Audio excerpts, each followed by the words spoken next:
Karibu kwenye habari za ulimwengu. Marekani na Korea Kusini wameanza rasmi mazoezi makubwa ya pamoja ya kijeshi yanayojulikana kama Freedom Shield au kwa Kiswahili ngao ya uhuru, mazoezi ambayo yanafanyika wakati mvutano wa kisiasa na wa kijeshi katika rasi ya Korea ukiendelea kuongezeka. Mazoezi hayo yanahusisha maelfu ya wanajeshi pamoja na vifaa vya kisasa vya kivita. Mazoezi hayo yanafanyika chini ya uongozi wa majeshi ya Marekani na Korea Kusini, yakilenga kuimarisha ushirikiano wa kijeshi na uwezo wa pamoja wa kujilinda dhidi ya vitisho vinavyoweza kutokea North Korea. Kwa mujibu wa maafisa wa kijeshi, mazoezi hayo yanahusisha mbinu mbalimbali za kivita ikiwemo ulinzi wa anga, operesheni za ardhini, ulinzi wa mitandao ya kijeshi pamoja na matumizi ya mifumo ya kisasa ya ulinzi wa makombora. Marekani imepeleka vifaa mbalimbali vya kijeshi katika mazoezi hayo ikiwemo ndege za kivita, mifumo ya ulinzi wa makombora na vikosi maalum vya operation.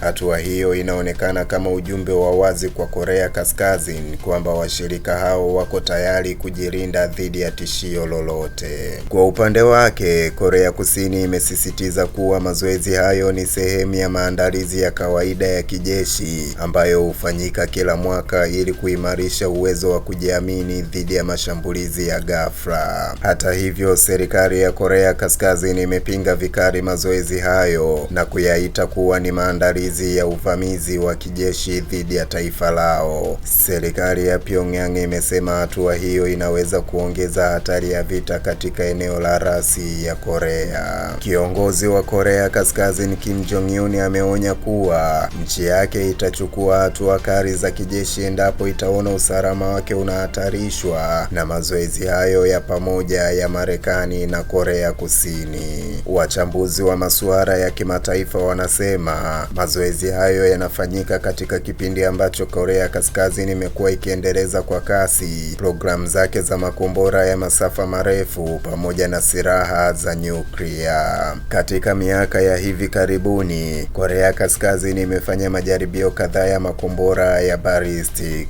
Baadhi yake yameonekana kuwa na uwezo wa kufika katika maeneo ya Marekani na washirika wake katika maeneo ya Asia. Kutokana na hali hiyo, wachambuzi wanaonya kuwa mvutano kati ya Marekani, Korea Kusini na Korea Kaskazini unaweza kuendelea kuongezeka, hasa ikiwa pande zote zitaendelea kuonyesha nguvu za kijeshi katika eneo hilo nyeti la dunia.